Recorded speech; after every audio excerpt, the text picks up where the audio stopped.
hurry up and eat your chocolate before it melts hot. So it's going to be the happy medium of the two. All right, once we're done with Halloween, we're going to start switching some gears. How how quickly are we going to switch those gears? Time still needs to be, we still need to figure it out. So still need some time to figure that out. National Hurricane Center, as of right now, not highlighting any specific areas yet in the tropics, because remember, they only go out 7 days.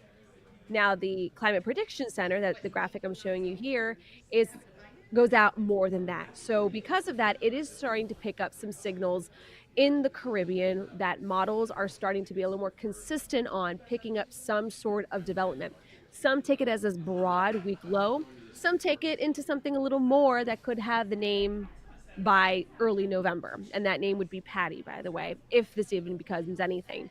So with that being said, that bright red bullseye there showing about a 40 to 60% shot that we could get tropical cyclone formation within that time frame. So this is the GFS. This is the one kind of bullish modeling that actually has been holding on to development now for the last couple of days. So remember, consistency is something that we're looking for. We're not looking for those rogue, this system develops and then it doesn't develop in the next run, and then it develops in the next and then doesn't develop.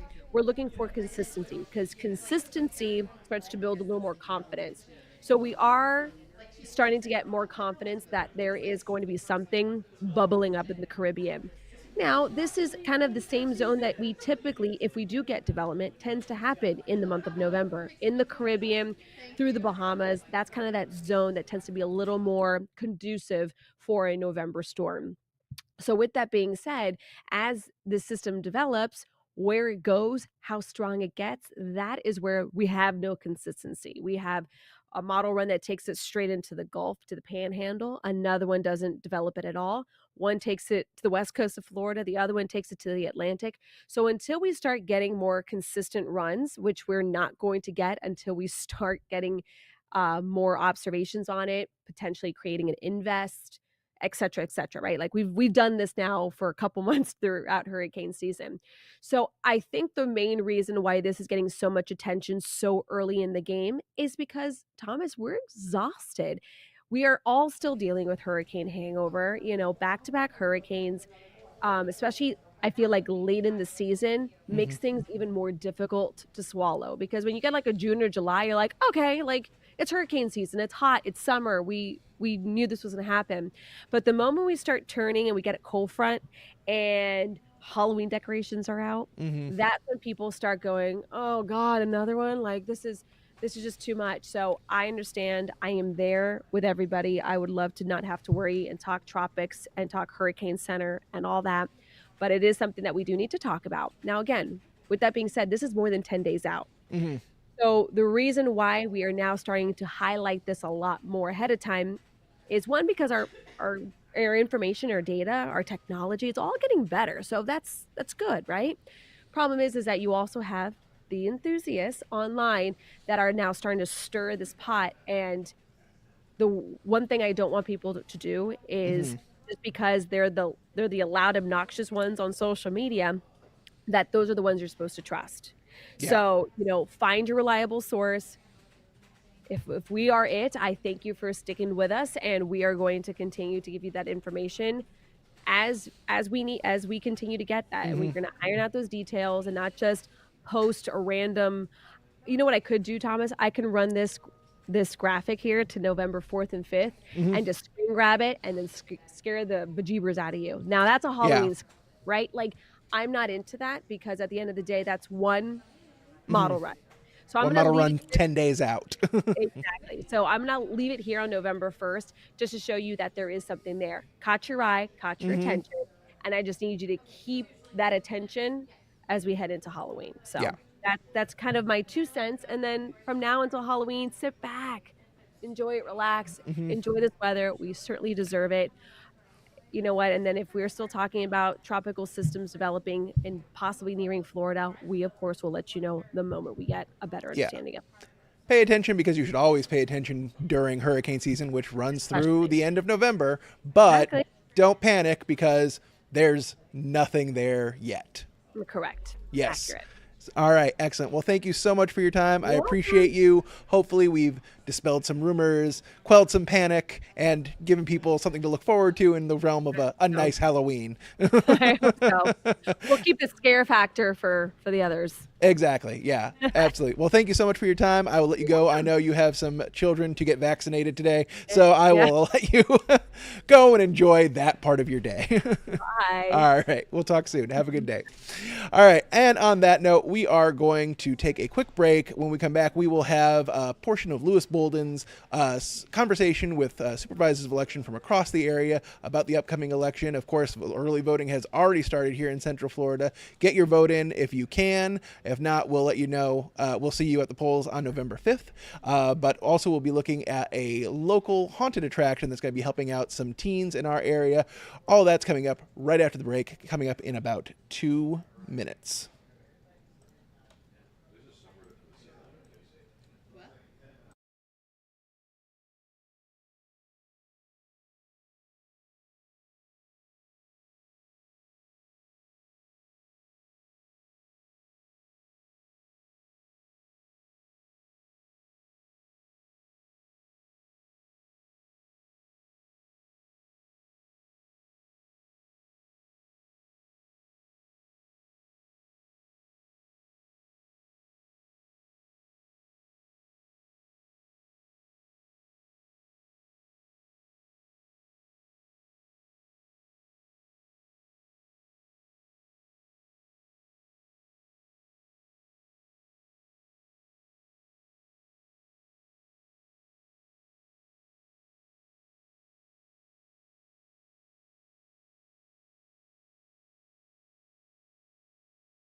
Welcome back to Take 6. I'm streaming executive producer Thomas Mates. Julie Broughton is out on assignment and will be back with us tomorrow. Right now, I don't know. I apologize. Right now, I would like to talk about election season. We have one of those. The election is coming up, fast approaching. November 5th, Tuesday, November 5th is election day here in Florida and across the country, as people will go to the polls to cast their ballots for a number of issues, including the President of the United States. Right now, millions of Floridians have already cast their ballots either through vote by mail or mail-in ballots, and today is actually your last day to request a mail-in ballot. Although being this close to election, if you want to ensure that your ballot makes it to the Supervisor of Elections office before 7 o'clock, before the polls close on election day, you may want to drop it off at an early voting site or at your Supervisor of Elections office directly. But again, today is the last day to request a mail-in ballot. Speaking of the Supervisors of Elections, News 6 investigator Lewis Bolden recently got the chance to sit down with 5 supervisors of elections from across Central Florida, talking to them about what they're doing to ensure that the votes are counted accurately and that people can trust that the vote count is accurate.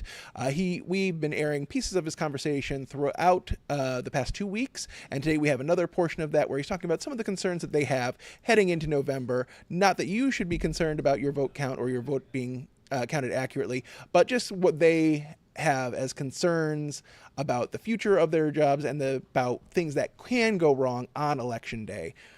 Here's Lewis Bolden with that story. This was a candid conversation that we're going to show you a portion of. We sat down with the supervisors of elections for 5 Central Florida counties. Alan Hayes from Lake County has held his post for 8 years.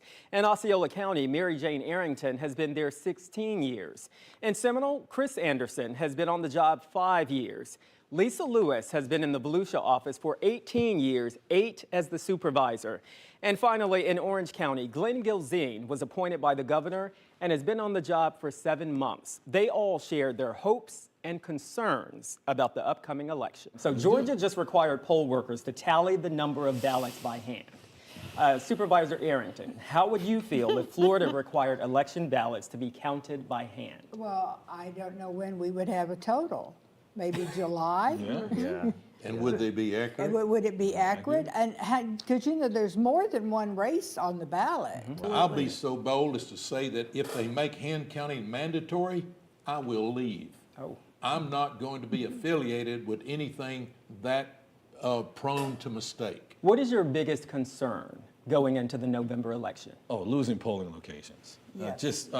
That's every supervisor's, because no one builds a polling location for us. We have great partnerships, and shout out to all of our partners in all of our counties who partner with us, who allow us to be a polling location. In Seminole County's case, it's 82. In Orange and Volusia, it's in all the other counties, it's a much larger amount of polling locations that you need in early voting sites. We have sections of our county that are polling place deserts.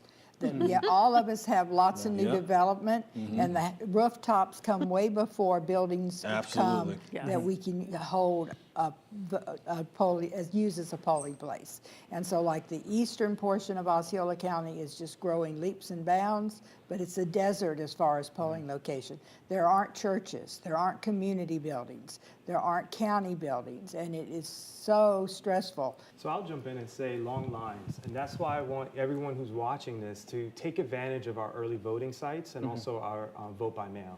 In Orange County, we expanded early voting and added 2 additional sites to combat the voting deserts in the community. And then also just making sure that everyone knows, hey, it's so much easier if you can just vote by mail. Supervisor Hayes, biggest concern? I think I just echo the sentiments here. The biggest concern for this particular election, though, is I want everybody to come out in a calm manner and come out in huge numbers. But yes, let's take advantage of voting by mail and early voting. To Glenn's point, we don't want long lines on election day. What is the #1 message you want voters to hear? All of us give you 3 easy, convenient ways to vote. We want you to vote the most convenient way for you. And life happens. So make a plan. It is your vote and your voice, and you need to use it. Supervisor Lewis? I would say just participating in the election one way or the other, you know, no matter how you choose to vote, because as Supervisor Arrington said, it is your voice, but it's also your right. And to see the full conversation, you can go to clickorlando.com/results2024. Getting results, I'm Lewis Bolden, News 6. As the Supervisors of Elections said, it is important that you go out and exercise your right to vote. However you're going to vote, Republican, Democrat, or other, go out and vote. And of course, if you need any assistance voting, any additional research that is needed, we have guides available right now on clickorlando.com/results2024. We have a full suite of articles that go through every ballot in our county and all of the voter ballot questions that you'll need to consider as you head to the polls, including all of the amendments that are up for across the state for constitutional amendments for Florida. All of that is on clickorlando.com/results2024. All right, now we're going to take a look at a very cool event that's happening this weekend ahead of Halloween. A local Central Florida car wash is transforming into a haunted house, and this year, that haunted house is going to be helping out some local teens. News 6 insider guide Crystal Moyer has more on that story.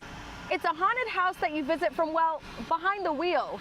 I'm News 6 anchor and insider guide Crystal Moyer, and I'm telling you about a local business inviting you to the Tunnel of Terror. It'll give you some frights and a car wash.